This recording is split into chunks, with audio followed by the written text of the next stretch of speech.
Assalamualaikum warahmatullahi wabarakatuh. Innal hamdalillah nahmaduhu wa nasta'inuhu wa nastaghfiruh wa na'udzu billahi min syururi anfusina wa min sayyiati a'malina. Man yahdihillahu fala mudhillalah wa man yudlil fala hadiyalah. Ashhadu an la ilaha illallah wahdahu la syarikalah wa ashhadu anna Muhammadan abduhu wa rasuluh. Ya ayyuhalladzina amanu taqullaha haqqa tuqatih wa la tamutunna illa wa antum muslimun. Ya ayyuhan nasu taqu rabbakumul ladzi khalaqakum min nafsin wahidah wa khalaqa minha zawjaha wa batha minhuma rijalan katsiran wa nisaa wattaqullaha alladzi tasaaluna bihi wal arham innallaha kana 'alaikum raqibah. Ya ayyuhalladzina amanu taqullaha wa qulu qawlan sadida yuslih lakum a'malakum wa yaghfir lakum dhunubakum wa man yuti'illaha wa rasulahu faqad faza fawzan 'azima. Amma ba'd, fa inna asdaqal hadithi kitabullah wa khairal hadi hadyu Muhammadin sallallahu alaihi wasallam wa syarrul umuri muhdatsatuha wa kullu muhdatsatin bid'ah wa kullu bid'atin dhalalah wa kullu dhalalatin finnar. Ma'asal muslimin, ikhwani fillah wa akhwati, bapak-bapak, ibu-ibu, saudara-saudariku rahimani wa rahmakumullah. Alhamdulillah, segala puji bagi Allah Subhanahu wa taala yang mempertemukan kita kembali dalam kajian kitab Aqidatus Salaf wa Ashabil Hadits oleh Al-Imam As-Sabuni Asy-Syafi'i rahimahullahu taala. Kita masih dalam pembahasan tentang ucapan para ulama salaf Ahlus Sunnah wal Jamaah yang berkaitan dengan bagaimana memahami ayat-ayat sifat atau hadis-hadis tentang sifat Allah Subhanahu wa taala. Pada halaman 248, Sufyan bin Uyainah rahimahullahu taala berkata, kullu ma wasafallahu bihi nafsahu fi kitabihi fatafsiruhu tilawatuhu wasukutu anhu. Sekali lagi kata Imam Sufyan bin Uyainah rahimahullah ta'ala, yang beliau lahir tahun 107 Hijriah dan meninggal tahun 198. Ini termasuk ulama salaf ahli sunnah wal jamaah, yang mana Imam Syafi'i sendiri mengatakan laula Malik wa Sufyan bin Uyainah la dhahaba ilmul Hijaz. Ini rekomendasi dari Imam Syafi'i tentang siapa Sufyan bin Uyainah. Kata beliau, seandainya tidak ada Imam Malik di kota Mekah dan Sufyan bin Uyainah, maka akan hilang ilmu di negeri Al-Hijaz. Hijaz itu Mekah dan Al-Madinah. Dan Imam Ahmad juga berkata, ma ra'aitu ahadan kana a'lam bisunan min Sufyan bin Uyainah. Kata Imam Ahmad rahimahullah, aku tidak pernah melihat seorang pun yang lebih tahu tentang sunnah-sunnah Rasul daripada Sufyan bin Uyainah. Ini sekali lagi pujian para ulama ahlu sunnah terhadap Sufyan bin Uyainah. Sufyan bin Uyainah berkata, semua yang Allah sifatkan dirinya dengannya di dalam kitabnya, di dalam Al-Quran, maka penafsirannya cukup dengan membacanya. Ana ulang lagi, ucapan Sufyan bin Uyainah, setiap apa yang Allah sifatkan dirinya dengannya di dalam kitabnya, yaitu Al-Quran, maka tafsiruhu tilawatuhu, penafsirannya cukup dengan membacanya. Kenapa demikian? Karena sangat terang benderang.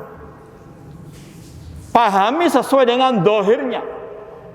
Sebagaimana dalam ungkapan yang akan kita sampaikan, amiruha kama ja'at, tetapkanlah, pahamilah ayat-ayat, hadis-hadis tentang sifat sesuai dengan dohirnya. Ada ungkapan-ungkapan yang semakna dengan ini. Ya. Bila tafsirin tanpa ditafsir-tafsirkan yang aneh-aneh. Ya. Ini sekali lagi manhaj ahli sunnah wal jamaah dalam memahami nama-nama dan sifat-sifat Allah. Kita menetapkan apa adanya sesuai dengan dohirnya. Kata beliau, fatafsiru tilawatuhu. Mentafsirkan ayat-ayat itu cukup dengan membacanya. Contoh, Allah mengatakan Ar-Rahman alal arsy istawa. Allah istawa di atas arsy. Kalau orang Arab yang fasih bahasa Arab, sebagaimana para ulama salaf terdahulu, mereka langsung memahami arti istawa, artinya ala wartafa, sebagaimana yang ditafsirkan oleh seorang ulama tabi'in Mujahid dan juga Abul Aliyah, dan dinukil oleh Imam Al-Bukhari dalam sahihnya. Mereka paham dengan apa? Mudahnya, terang benderang arti istawa adalah ala wartafa. Ya, bahkan sudah kita nukilkan beberapa ucapan sebagian salaf atau para pakar bahasa Arab, Ibnul A'rabi, ketika dilobi oleh tokoh ahli bid'ah Ahmad bin Abi Duat yang mengatakan apakah ada penafsiran dalam bahasa Arab istawa artinya istaula, menguasai. Kata Ibnul A'rabi, pakar ahli bahasa Arab, la a'rifuhu, tidak ada tafsir bahasa Arab istawa artinya istaula. Ya, ini sekali lagi metode manhaj salaf ulama ahli sunnah wal jamaah dalam memahami nama-nama dan sifat Allah yang tercantum dalam Al-Quran dan sunnah Rasulullah SAW. Seperti juga yang kita lewati masalah hadis tentang turunnya Allah. Allah turun seperti kalam terakhir, yaitu sudah dohirnya. Turun sesuai dengan kebesarannya. Turun dari atas ke bawah, sudah selesai. Ya, tidak boleh takwil-takwilkan. Dibaca saja sudah cukup. Yang zilu Rabbuna tabaraka wa ta'ala. Allah turun ke langit dunia. Sudah selesai. Arti turun sudah makna wadah. Sebagaimana kata Imam Malik, al-istiwa'u ma'lum. Allah istiwa itu maknanya sudah dipahami oleh bahasa Arab atau dalam bahasa Arab oleh pakar-pakar bahasa Arab, oleh para ulama. Ya. Kita mau buka kembali ucapan Imam As-Sabuni Asy-Syafi'i di halaman 191.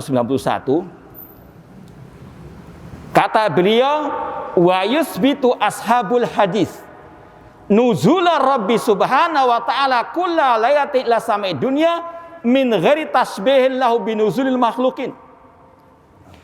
Ashabul hadis ahlu sunnah wal jamaah menetapkan turunnya Allah setiap malam ke langit dunia tanpa diserupakan dengan turunnya makhluk, wala tamsil, tanpa disamakan dengan sifat makhluk, wala takyif, tidak boleh dibagaimanakan turunnya Allah tersebut.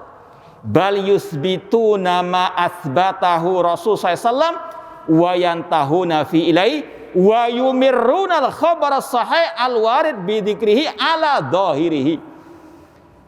Bahkan mereka ashabul hadis, ulama salaf, menetapkan apa yang ditetapkan oleh Rasul SAW dan mereka berhenti kemana Rasul itu berhenti. Dan mereka memahami, menetapkan al-khabar, hadis yang sahih yang disebutkan oleh Rasulullah SAW ala dhahirihi, sesuai dengan dhahirnya. Ya. Allah mengatakan bal yadahu mabsutatan, bahkan kedua tangan Allah terbentang. Ya sudah pahami, Allah punya sifat kedua tangan sesuai dengan kebesarannya. Tafsiruhu tilawatuhu, penafsirannya cukup dengan membacanya. Karena apa? Sudah terang benderang, tidak perlu diotak-atik kemana-mana. Tidak boleh takwil-takwilkan sebagaimana takwilnya ahli al-bidah atau al-batil. Ya, ini sekali lagi manhaj salaf. Dan inilah makna ucapan Sufyan bin Uyainah, ucapannya Imam Al-Auza'i, Imam Malik dan sebagainya, yang dimaksud dengan tafsiru tilawatuhu, penafsirannya cukup membacanya karena memang dohirnya sudah jelas terang benderang. Ya, ini kita sampaikan karena ada kelompok yang gagal paham. Ya, ahlul bidah suka gagal paham.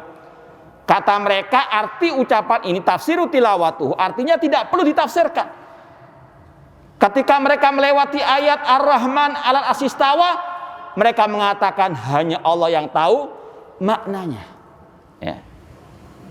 Ini sekali lagi kegagalan paham ahlul bidah. Itu ciri ahlul bidah, gagal paham dalam memahami ayat ataupun hadis Rasulullah SAW. Padahal ulama salaf ketika mengatakan seperti ini maksudnya bukan menyerahkan maknanya kepada Allah. Ya. Seperti yang sudah kita lewati dari ucapan Imam Malik. Ini penjelasan dari ucapan para ulama-ulama seperti Sufyan bin Uyainah dan juga ucapan Imam Malik dalam riwayat yang lainnya ini. Bahwasanya ayat-ayat hadis tentang sifat itu maknanya sudah dipahami oleh orang Arab, oleh para ulama salaf. Ya, ini yang harus kita pahamkan. Karena ada dai-dai yang juga mengatakan salaf itu ada dua pendapat. Ada yang tafwid, menyerahkan makna ayat sifat kepada Allah. Kita katakan ini dusta atas nama salaf. Salaf tidak memiliki metode manhaj seperti itu.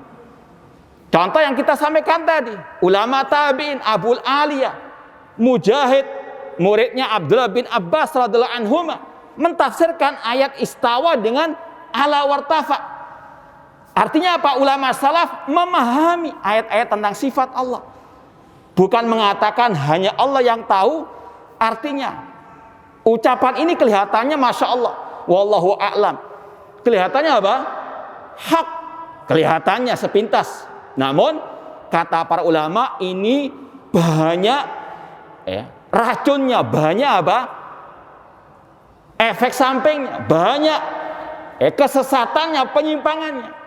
Yang pertama, berarti menuduh ayat Al-Quran itu tidak jelas. Na'udzubillah min dzalik. Padahal Allah mengatakan syahrul Ramadan alladzi unzila fihil Quran. Bulan Ramadan di dalamnya diturunkan Al-Quran. Sebagai apa Al-Quran itu? Untuk pajangan saja, nggak dipahami maknanya. Hudal linnas, petunjuk bagi manusia. Namanya petunjuk terang benderang atau apa samar-samar? Hah? Jangankan Al-Quran yang merupakan kalam Allah. Antum kalau jalan di tol ataupun di dalam kota, antum lihat ada petunjuk arah. Jelas tidak petunjuk arah? Secara umum ya. Jelas tidak? Oh itu ke kanan itu maksudnya ke atas. Apakah begitu? Hah? Ini nggak waras kan? Ini ucapan manusia yang menunjukkan arah ke urusan dunia. Itu jelas. Apalagi apa? Kalamullah Al-Quran. Orang yang mengatakan hanya Allah yang tahu makna ayat-ayat sifat, ini menuduh Al-Quran apa? Bukan petunjuk. Menuduh Al-Quran itu apa? Tidak jelas. Na'udzubillahi min dzalik. Bahkan lebih parah dari itu, pernah kita dengarkan ucapan mereka di sebagian rekaman YouTube dan seterusnya, bahwasanya dalam Al-Quran itu ada racunnya. Na'udzubillah min dzalik. Apa itu? Yaitu tadi ayat-ayat tentang sifat Ar-Rahman 'alal arsy istawa. Karena akal otak hati mereka tidak mau menerima hal seperti itu. Mereka apa? Katakan itu sebagai apa? Racun. Na'udzubillah min dzalik. Kata kalau istilah viralnya sekarang itu, ini ayat-ayat Wahabi. Ya, semua yang nggak cocok sama mereka dengan hawa nafsu mereka dikatakan apa? Wahabi. Ya, ada teroris, ini ajaran Wahabi. Ya, mereka haji kemana? Hah? Amerika? Hah? Na'udzubillah min dzalik. Ya, ini sekali lagi adalah apa? Kedustaan yang sangat terang benderang. Ayat Al-Quran sebagai hudal linnas, terang benderang. Bahkan Allah mengatakan afala yatadabbarun Al-Quran. Apakah mereka tidak mau mentadabburi Al-Quran?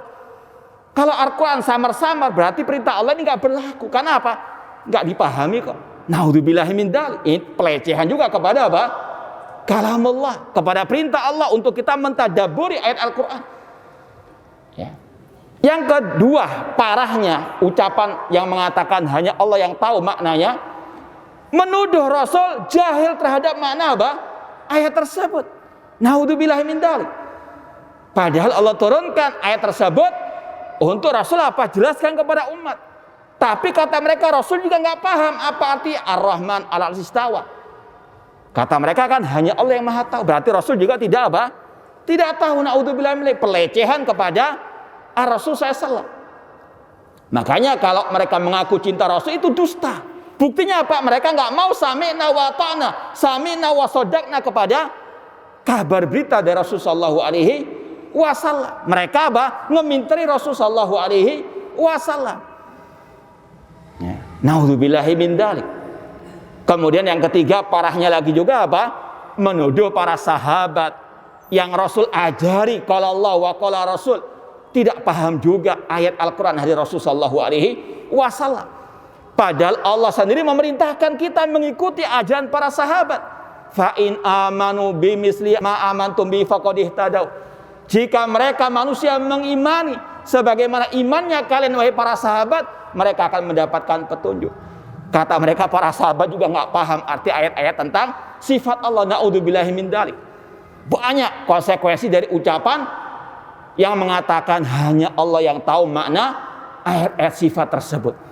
Seolah-olah ayat-ayat tentang sifat itu seperti jimat yang nggak bisa dipahami, atau seperti huruf hijaiyah. Ya, sekali lagi ini adalah ucapan yang batil. Makanya Syekhul Islam Ibnu Taimiyah mengatakan al-mufawwidha syarru ahlil bid'ah. Bahwasanya sejelek-jelek ahli bid'ah adalah orang-orang yang mengatakan tadi hanya Allah yang Maha tahu makna ayat-ayat sifat atau hadis-hadis tentang sifat Allah Subhanahu wa taala. Kemudian ikhwani fillah wa akhwati rahimani wa rahmakumullah, sekali lagi kalau manhaj salaf, akidah salaf mengatakan ayat-ayat tentang sifat itu dipahami sesuai dengan dohirnya, sesuai yang dipahami oleh orang Arab yang fasih, sesuai yang dipahami oleh para ulama salaf, ya. Tidak apa? Ditakwil-takwilkan sebagaimana yang pernah dibantah oleh Imam As-Sabuni Asy-Syafi'i di Muqaddimah. Kitab ini beliau mengatakan wala yuharrifunal kalima an mawadhihi bihamlil yadain ala ni'matain awil quwwatain. Ashabul hadis ahlu sunnah wal jamaah tidak mentahrif, tidak menyelewengkan firman Allah dari makna yang sebenarnya. Di antaranya dengan mentakwilkan arti kedua tangan Allah dengan kedua nikmat Allah atau kedua kekuatan Allah, tahrifal mu'tazilah wal jahmiyah ahlakahumullah. Sebagaimana takwilnya, penafsirannya kelompok mu'tazilah dan kelompok jahmiyah, kata beliau semoga Allah membinasakan mereka. Ini sekali lagi manhaj akidah Ahlussunnah wal Jamaah dalam menetapkan sifat Allah. Menafsirkannya cukup dengan membacanya saja. Wasukutu anhu, sudah berhenti sampai di situ, tidak perlu apa? Ditakwil-takwilkan seperti tadi. Kedua tangan Allah ditakwilkan kedua kekuasaan Allah. Dan mereka di otaknya ini ada syubhat at-tasybih, menyerupakan Allah dengan makhluk. Ketika melewati ayat-ayat tentang tadi sifat Allah, Allah punya kedua tangan, kata mereka, kalau kita menetapkan Allah punya kedua tangan, berarti nanti sama dengan tangan makhluk. Oh, berarti bukan artinya tangan, namun artinya apa? Kekuasaan, kekuatan. Kalau kita kejar, kita bantah, kita katakan kalian juga menyerupakan Allah dengan makhluk, karena makhluk juga punya apa? Kekuatan, punya kekuasaan. Oh, beda kekuatan Allah dengan kekuatan makhluk. Ya sami rawon dengan masalah apa? Tangan tadi. Tetapkan Allah punya kedua tangan, namun katakan beda dengan tangannya apa? Makhluk, selesai masalah. Ini akidahnya Ahlussunnah wal Jamaah, simple, sesuai dengan akidah fitrah, tidak ruwet bin jelimet bin apa? Ribet. Kemudian kata beliau wasukutu anhu, sudah sesuai dengan apa yang dipahami oleh orang Arab yang fasih dan juga oleh para salafus soleh. Sudah, jangan ditakwil-takwilkan dengan takwil yang batil. Riwayat berikutnya Kita baca periwayatannya. Qala akhbarana Abul Husain Al-Khaffaf, qala haddatsana Abul Abbas. Ini sekedar maklumat, mungkin yang membawa kitab itu kata-kata sa'nun itu bagaimana bacanya, itu singkatan haddatsana atau akhbarana. Ya, kalau di situ haddatsana. Akhbarana Abul Husain Al-Khaffaf, qala haddatsana Abul Abbas Muhammad bin Ishaq As-Siraj, qala haddatsan Ismail bin Abil Harith, qala haddatsan Al-Haytham ibnu Kharijah, sami'tu Al-Walid ibnu Muslim qala, sampai kepada Al-Walid bin Muslim, beliau berkata, sa'altul Auza'iyah wa Sufyana Malik ibnu Anas an hadil ahadits fi sifat. Kata Walid bin Muslim, aku pernah bertanya kepada Imam Al-Auza'i, kepada Sufyan. Ya, di situ disebutkan Sufyan Ats-Tsauri. Ya, Sufyan ada dua situ. Sufyan Tsauri dan Sufyan apa? Bin Uyainah. Kalau di sini Sufyan Ats-Tsauri sebagaimana di footnote itu. Aku bertanya kepada Imam Al-Auza'i, Sufyan Ats-Tsauri, Malik bin Anas tentang hadis-hadis tentang masalah sifat Allah dan tentang masalah ru'yah. Orang beriman melihat Allah di hari kiamat. Faqalu, mereka sepakat mengatakan, amirruha kama ja'at bila kaifin. Amirruha, sekali lagi ini sama dengan yang tadi kita bahas. Kata para ulama, amirruha itu dalam segi bahasa al-imrar artinya al-itsbat. Tetapkanlah sesuai dengan dohirnya. Ini saling menguatkan ucapan para ulama salaf. Dari ucapan Imam Malik, al-istiwa'u ma'lum wal kaifu majhul, dengan ucapan Sufyan bin Uyainah tadi, fatafsiruhu tilawatuhu. Demikian pula ucapan Imam As-Sabuni Asy-Syafi'i tadi tentang masalah sifat nuzul. Mereka ashabul hadis memahami sesuai dengan dohirnya. Allah turun, ya sudah, tetapkan Allah turun ke langit dunia sesuai dengan kebesarannya. Jangan apa? Ditakwilkan. Allah turun artinya rahmatnya yang turun. Ini ahlu ta'wil, naudzubillah min dzalik. Makanya Al-Imam Ibnu Abil Is Al-Hanafi rahimahullah pernah mengatakan dalam kitabnya Syarah Aqidah atau Hawiyah, bal su'ul fahmi anillahi wa rasulihi man sya'u kulli bid'atin wa dhalalatin fi hadil ummah. Gagal paham, salah paham tentang ayat-ayat Allah, tentang hadis-hadis Rasulullah SAW, itu sumbernya kebid'ahan dan kesesatan di tengah umat ini. Ya. Mungkin mereka sama-sama mengatakan kita juga pakai Al-Quran dan Sunnah. Kita katakan masih belum cukup, harus dengan pemahaman yang benar. Semua kelompok-kelompok Islam itu mengatakan juga sama, qala Allah, qala Rasul. Tapi yang membedakan dengan ahlu sunnah yang asli dengan ucapan ulama salafus saleh, yaitu pemahamannya. Dipahami oleh siapa ayat tersebut? Ya. Siapa yang memahami ayat tersebut sebagaimana pemahaman kalian?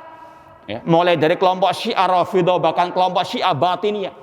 Bahkan antum kalau melihat tafsirnya kelompok Syiah Batiniyah ngeri. Naudzubillah min dzalik. Al-Baqarah itu artinya apa dalam terjemahan bahasa Indonesia? Sapi. Kalau kata kelompok Syiah Rafidhah itu Aisyah radhiyallahu anha, naudzubillahi min dzalik. Al-jibtu wa taghut diartikan Abu Bakar wa Umar. Yang jelek-jelek ditafsirkan dengan para sahabat Rasulullah SAW, naudzubillahi min dzalik. Demikian pula yang semisal dengan mereka. Intinya ngawur, naudzubillahi min dzalik, dalam mentafsirkan Al-Qur'an atau mentafsirkan hadis Rasulullah sallallahu alaihi wasallam. Ya, kapan lalu pernah kita juga membaca tafsir yang ngawur bin sudah batil, naudzubillahi min dzalik. Hadis tentang masalah la tadkhulul malaikatu baitan fihi suratun aw timsal. Malaikat tidak akan masuk ke rumah yang dalamnya ada gambar yang bernyawa atau ada patung. Kata mereka itu maksudnya malaikat tidak masuk ke dalam hati manusia yang ada perasaan tamak. Nyambung dah itu? Hah? Nggak nyambung, nggak connect. Ini penafsiran ahlul batil. Saya enak udele dewe kata orang Jawa. Ya. Sebagaimana sebagian mereka juga mentafsirkan kelompok Syiah Rafidhah atau Syiah Batiniyah. Maka mengapa mereka dinamakan Syiah Batiniyah? Di antaranya mereka punya tafsir batin, punya tafsir yang dohir. Contoh, kata mereka aqimus shalah, terjemahnya apa? Dirikanlah salat. Sudah jelas, dirikanlah salat. Sudah salah, ya, sudah masyhur. Kata mereka iya itu dohirnya, tapi yang dimaksud batinnya adalah dirikanlah al-imamah, aqimul imamah. Nyambung enggak? Ini tafsir saya enak apa? Udle dewi. Sakara PDW sila orang Surabaya. Ya. Naudzubillah min dalik. Intinya sekali lagi, kalau metode salaf mereka betul-betul memahami ayat-ayat terutama tentang sifat Allah sesuai dengan dohirnya yang dikehendaki oleh Allah dan Rasulullah SAW. Kata Walid bin Muslim, aku bertanya kepada Imam Al-Auza'i, Sufyan, Ats-Tsauri, Malik bin Anas tentang hadis-hadis tentang sifat dan tentang ru'yah, yaitu Allah dilihat pada hari kiamat. Maka serentak mereka menjawab, amirruha kama ja'at. Tetapkanlah sesuai dengan dohirnya, pahamilah sesuai dengan dohirnya. Bila kaifin, tanpa dibagaimanakan. Kata-kata bila kaifin, kata para ulama juga menegaskan yang dimaksud dengan amir ruha itu pahami, tetapkanlah sesuai dengan dohirnya, bukan wallahu a'lam maknanya. Karena tidak ada artinya dilarang membagaimanakan kalau maknanya saya tidak apa? Dipahami. Contoh ya, kalau ana ngomong bahasa Arab kepada yang tidak paham, misalnya hadis sayyarah, ya. Siapa yang nggak paham bahasa Arab? Paham bahasa Arab enggak? Anda paham? Hah? Hadis sayyarah paham enggak? Nggak paham, ya. Kalau orang yang nggak paham hadis sayyarah, nggak mungkin dia tanya bagaimana bentuknya, betul enggak? Yang dia tanya pertama kali apa? Apa artinya? Maka ini menegaskan kata-kata amirruha kama ja'at, pahamilah sesuai dengan dohirnya. Ya. Ini apa? Sekali lagi penegasan, bantahan, salah kalau dipahami amirruha kama ja'at itu artinya hanya Allah yang tahu maknanya. Karena apa? Setelahnya dikatakan bila kaifin, jangan ditanya tentang bagaimananya. Kalau maknanya sudah nggak paham, apalah artinya dikatakan apa? Jangan dibayangkan. Paham enggak? Ya. Sekali lagi kata-kata bila kaifi ini untuk menegaskan makna. Pahamilah sesuai dengan dohirnya itu bukan sebagaimana yang dipahami oleh ahlu tafwid tadi yang mengatakan hanya Allah yang tahu maknanya. Karena kalau sudah maknanya nggak tahu, apalah artinya dikatakan jangan dibagaimanakan. Paham insyaallah ya? Ya kalau nggak paham nanti didengarkan lagi rekaman ceramahnya. Intinya sama dengan yang tadi. Ini manhaj akidah Ahlussunnah wal Jamaah dalam menetapkan sifat Allah dalam Al-Quran dan Sunnah Rasulullah SAW. Pahami sesuai dengan apa? Dohirnya yang dipahami oleh bahasa Arab yang fasih. Ya. Kemudian dilanjutkan lagi ucapan ulama salaf yang lain, yaitu Imam Az-Zuhri. Qala Imam Az-Zuhri, imamul a'imah fi asrihi. Ini digelari dengan imamnya para imam di zamannya. Wa an ulama'il ummah fi waktihi. Kata Imam Az-Zuhri, alallahi al-bayan. Allah lah yang menurunkan keterangan ini. Ayat-ayatnya, hadis-hadis Rasulnya itu Allah yang menurunkan. Allah yang mewahyukan. Wa ala rasuli al-balagh. Tugasnya Rasul menyampaikan. Wa ma alaina illa al-balagh wa alaina at-taslim. Tugas kita tunduk patuh kepada apa yang disampaikan oleh Allah dan Rasul sallallahu alaihi wasallam. Apalagi kita mengaku muslim. Apa arti muslim? Al-istislam lillahi ta'ala bitauhid. Ya. Kalau orang itu paham arti muslim, dia nggak akan ngeyel. Dia nggak akan apa? Ngotak-ngatik ayat-ayat atau hadis Rasul sallallahu alaihi wasallam. Apa masalah nama-nama dan sifat Allah. Artinya muslim itu dari kata-kata al-istislam lillahi bitauhid, yaitu menyerahkan diri kepada Allah dengan mentauhidkannya. Tunduk patuh pasrah, ya. Sebagaimana kata Allah dalam surat An-Nisa ayat 65, fala wa rabbika la yu'minuna hatta yuhakimuka fima syajara bainahum thumma la yajidu fi anfusihim harajan mimma qadaita wa yusallimu taslima. Sekali-kali demi Rabbmu, kata Allah, mereka tidak beriman sampai mereka menjadikan dirimu, wahai Nabi Muhammad, sebagai hakim, pemutus dalam perkara yang mereka perselisihkan, dan mereka tidak mendapati keberatan dalam hati jiwa mereka, dan mereka yusallimu, tunduk patuh. Kalau dalam masalah perintah, sami'na wa ata'na. Kalau dalam masalah kabar berita, sami'na wa sodakna, kami dengarkan dan kami benarkan. Itu ciri orang apa? Muslim sejati. Enggak ya apa? Ngotak-ngatik. Wah, kalau kita menetapkan Allah ada di atas arsy, berarti Allah butuh kepada arsy. Naudzubillah min dzalik. Itu otak ente yang apa? Sudah terkotori dengan virus tasbih. Ya. Kalau para sahabat, orang muslim sejati, ya sudah, tetapkan Allah tinggi di atas arsy sesuai dengan kebesarannya. Laisa kamitslihi syai'un. Allah punya sifat wajah, Allah punya sifat tangan, Allah punya sifat kasih sayang, cinta, ridha, murka sesuai dengan kebesarannya. Tetapkan apa adanya. Tunduk, ya. Jangan apa? Bantah, jangan ngeyel. Tetapkan apa adanya. Ini sifat orang apa? Muslim. Yusallimu taslima, tunduk patuh. Ya. Dan ini sekali lagi tugas kita, kata Imam Az-Zuhri, wa alaina at-taslim. Dan ini juga yang ditegaskan dari sebagian ulama salaf, wa an ba'dis salafi qadamul Islam la yasbut illa ala kontrati taslim. Sebagian ulama salaf mengatakan tidak akan kokoh, ya, langkah atau telapak kaki al-Islam atau Islamnya seseorang tidak akan kokoh kecuali di atas jembatan at-taslim, tunduk patuh, ya. Dan ini juga rahasia kenapa para sahabat dahulu menang jaya mulia di atas semua agama yang ada, karena mereka betul-betul apa? Yusallimu taslima. Kaum muslimin tidak akan kokoh, tidak akan tegak kejayaan mereka sampai mereka betul-betul at-taslim. Ya. Sudah kita sampaikan ucapan Imam Malik juga, lan yusliha akhiru hadil ummah illa ma aslaha awwalaha. Tidak akan memperbaiki generasi akhir umat ini kecuali yang memperbaiki awal generasi umat Islam, yaitu para sahabat Rasulullah SAW. Mengapa mereka menguasai dua negara yang dikuasa pada waktu Romawi dan Persia? Karena mereka apa? Betul-betul yusallimu taslima. Allah menolong mereka, intan surullaha yang surkum.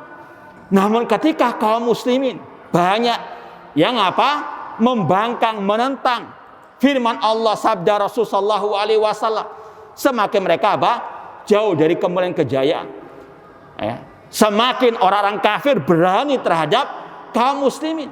Salah satu sebabnya karena kaum muslimin sendiri tidak mau apa? Tunduk patuh kepada kalau Allah wa qala Rasul, bahkan mereka mencaci maki agama Allah. Maka tidak aneh kalau orang kafir juga demikian. Karena apa? Kaum muslimin juga demikian. Makanya Rasul mengatakan, sallatallahu alaikum dullan la yanzi'u hatta tarju ila dinikum. Kata Rasul, Allah akan menimpakan kehinaan atas kalian dan tidak akan Allah cabut sampai kalian kembali kepada agama kalian. Hadis riwayat Abu Dawud. Kaum muslimin kalau mau menang, mau jaya, ini resepnya, kata ulama salaf, qadamul Islam, telapak kaki Islam tidak akan kokoh, tidak akan tegak kecuali di atas kontrati taslim, jembatan apa? At-taslim, tunduk patuh kepada perintah Allah, kabar berita dari Allah dan Rasulullah sallallahu alaihi wasallam. Ya, mungkin kita cukupkan sampai di sini. Insyaallah akan kita lanjutkan di pertemuan yang akan datang. Wallahu taala alam.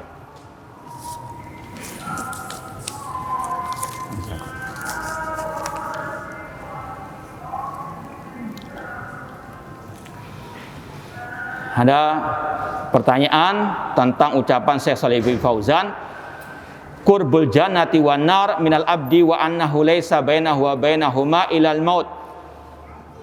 Dekatnya surga dan neraka dari seorang hamba dan tidak ada batasan antara dia dengan surga neraka kecuali kematian. Artinya kalau orang itu sudah meninggal dunia, meninggalkan dunia yang fana ini, maka dia akan dekat kepada apa? Antara masuk surga atau masuk apa? Neraka. Ya, semoga Allah memasukkan kita ke dalam surganya dan menjauhkan kita dari api nerakanya. Ya, sekali lagi, kalau orang sudah meninggal dunia, ya ujung-ujungnya antara surga dan neraka. Dan kata orang Arab, kullu ma huwa atin qarib, setiap yang akan datang itu pasti apa? Dekat. Ya, yang sudah berlalu pasti jauh.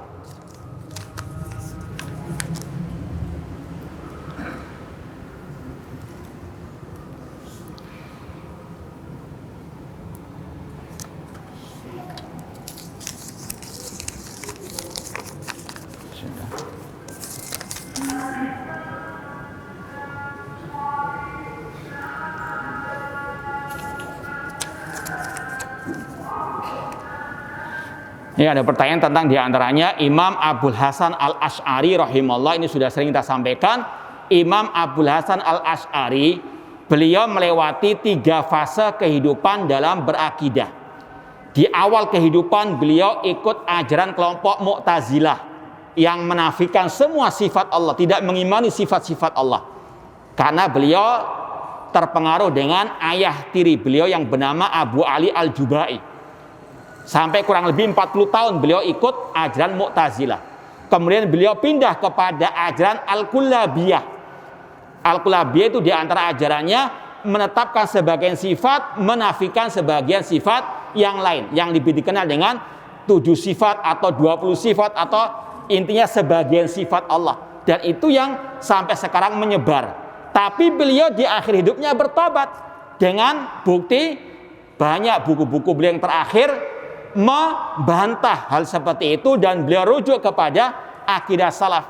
Di antaranya buku beliau Al-Ibana an Usulid Diyanah, meskipun banyak dari tokoh-tokoh mereka yang mengingkari. Tapi ada buku yang lain, di antaranya Maqalatul Islamin. Ya, kalau yang saya punya ada 2 jilid. Di jilid pertama ada itu buku berkaitan dengan kelompok-kelompok kaum muslimin. Ya, namun beliau menyisipkan di situ ringkasan akidah ashabil hadis ahlussunnah wal jamaah. Dan alhamdulillah sudah pernah kita kaji juga. Ya, apa istilahnya bab itu tentang masalah apa? Ringkasan akidah ahlussunnah yang dibawakan oleh Imam Abul Hasan Asy'ari, dan beliau menetapkan sifat Allah tinggi di atas arsy. Beliau menetapkan Allah itu punya sifat kedua tangan. Demikian pula dalam kitab beliau Risalah ila Ahli Tsaghar. Ya, itu berlainan dengan yang dianut oleh orang-orang sekarang ini. Wallahu a'lam. Jika kita memahami dengan dohirnya ayat, bagaimana dengan surat Al-Baqarah Allah itu dekat? Ya, ini juga banyak yang gagal paham. Dikira dekat itu harus apa? Nempel, dempet. Ini nggak sesuai dengan yang dipahami oleh semua bahasa. Baik bahasa Arab atau bahasa Indonesia, yang penting bahasa manusia, nggak tahu bahasa jin. Ya. Kalau dalam bahasa Indonesia, antum mengatakan kepada istri antum, sedangkan antum sudah jauh di luar kota sana, ya, engkau selalu dekat denganku meskipun aku di luar negeri. Betul nggak ucapan itu? Hah? Kalau mengatakan salah, nggak pernah romantis ini, ya kan? Kata-kata dekat nggak harus nempel dempet. Lombok dekat dengan Surabaya dibandingkan Papua, betul enggak? Apakah Lombok dempet dengan Surabaya? Enggak. Dalam segi bahasa apa? Namanya dekat tidak harus apa? Nempel. Paham ya? Ya, makanya banyak yang salah paham karena tidak memahami bahasa seperti itu. Wallahu taala alam. Baik, ikhwani fillah wa akhwati rahimani wa rahimakumullah, kita tambahkan sedikit tentang masalah memahami dohirnya nas. Ini sekali lagi kembali kepada pemahaman orang Arab yang fasih bahasa Arab, pakar bahasa Arab, para ulama salaf. Ya, bukan dohirnya yang kita pahami. Kita ya banyak tidak paham tentang masalah bahasa Arab, apalagi tentang tafsir Al-Quran. Ya, dohirnya sesuai dengan bahasa Arab. Seperti tadi, kata-kata dekat dalam bahasa apapun, terutama dalam bahasa Arab, tidak harus nempel. Demikian pula kata-kata dalam Al-Quran, wa huwa ma'akum aina ma kuntum. Dia bersama kalian di mana saja kalian berada. Dalam surat Al-Hadid ayat yang keempat. Ini juga banyak orang salah paham, gagal paham. Dikira artinya sesuai dengan dohirnya Allah itu berada di muka bumi ini bersama hamba-hambanya. Selalu ada di mana-mana, istilahnya demikian. Ini akidahnya kelompok Jahmiyah. Kata para ulama, arti wa huwa ma'akum aina ma kuntum sesuai dengan dohirnya. Tapi apakah dohirnya sesuai dengan pemahaman Jahmiyah Allah di mana-mana? Tidak. Kenapa demikian? Karena redaksi ayat itu dari awal sampai akhir membantah akidah seperti itu. Kita baca lengkapnya ayat itu. Al-Hadid ayat yang keempat. Huwallazi khalaqas samawati wal arda fi sittati ayyamin tsumma stawa 'alal arsy. Ya'lamu ma yaliju fil ardi wa ma yakhruju minha wa ma yanzilu minas sama wa ma yarju fiha wa huwa ma'akum aina ma kuntum wallahu bima ta'maluna basir. Dialah Allah yang menciptakan langit dan bumi dalam 6 masa. Kemudian Allah istiwa di atas arsy, tinggi di atas arsy. Ini jelas Allah menetapkan ketinggiannya di atas arsy dengan zatnya. Kemudian Allah berbicara tentang sifat ilmunya. Ya'lamu, Allah mengetahui apa yang masuk ke bumi dan apa yang keluar dari bumi, apa yang turun dari langit dan apa yang naik ke atas langit. Lalu Allah mengatakan, dan dia bersama kalian di mana saja kalian berada. Wallahu bima ta'maluna basir. Allah tutup ayatnya dengan kata-kata Allah mengetahui apa yang kalian perbuat. Jadi redaksi ayat dia bersama kalian di mana saja kalian berada itu diapit dengan masalah sifat ilmunya Allah. Jadi kata para ulama, dohirnya ayat itu maknanya ilmunya Allah bersama kalian, bukan zatnya. Itu redaksi ayatnya yang menguatkan dohir ayat itu maknanya yang bersama kita ilmunya, bukan zat. Ini bukan takwil, ini bukan sebagaimana tangan ditafsirkan kekuatan. Karena tidak ada dalil yang menopangnya. Kalau ini memang redaksinya seperti itu, yang bersama kita ilmunya Allah. Sebagaimana ketika Rasul berkata kepada Abu Bakar As-Siddiq, la tahzan innallaha ma'ana. Jangan engkau bersedih wahai Abu Bakar As-Siddiq, karena Allah bersama kita. Meskipun ini namanya ma'iyatul khasah, kebersamaan secara khusus. Artinya Allah bersama para hamba-hambanya. Bukan berarti Allah nempel, dempet atau bersatu atau Allah di mana-mana, tidak. Sebagaimana kata Imam Malik, Allahu fis sama wa ilmuhu fi kulli makan. Kata Imam Malik, Allah di atas langit namun ilmunya di mana-mana. Itu makna daripada kita memahami ayat-ayat tentang sifat, hadis tentang sifat sesuai dengan dohirnya, dan dohirnya ayat hadis itu dipahami oleh bahasa Arab yang fasih sesuai dengan pemahaman para salafu as-saleh. Yang terakhir di sini ada pertanyaan dengan bahasa Arab, kalau kita terjemahkan, apakah benar ucapan sebagian orang yang mengatakan Abul Hasan Asy'ari sampai detik ini atau sampai akhir hayatnya masih di atas ajaran Kulabiyah? Kita katakan tidak benar. Kita sudah sampaikan tadi bukti-bukti kitab-kitab beliau tersebut. Meskipun tidak ada yang terlepas dari kesalahan, apalagi beliau pernah tadi terjebak dalam ajaran-ajaran yang mungkin ada sisa-sisanya, itu sekali lagi bisa dimaklumi. Namun secara umum kata para ulama, Abul Hasan Asy'ari di atas akidah Ahlus Sunnah wal Jamaah yang asli, di atas akidah para salafus saleh, meninggalkan ajaran Mu'tazilah, Kulabiyah. Meskipun kalau sekali lagi ada sisa-sisa dari ajaran tersebut, itu sekali lagi ditutupi dengan akidah-akidah beliau yang sesuai dengan akidah Ahlussunnah wal Jamaah. Wallahu ta'ala alam. Ini yang mungkin bisa kita sampaikan pada kesempatan yang berbahagia ini. Kurang lebihnya mohon maaf. Wa jazakumullahu khairan katsira. Aqulu qouli hadza wa akhiru da'wana anil hamdulillahirabbil alamin. Wassalamualaikum warahmatullahi wabarakatuh.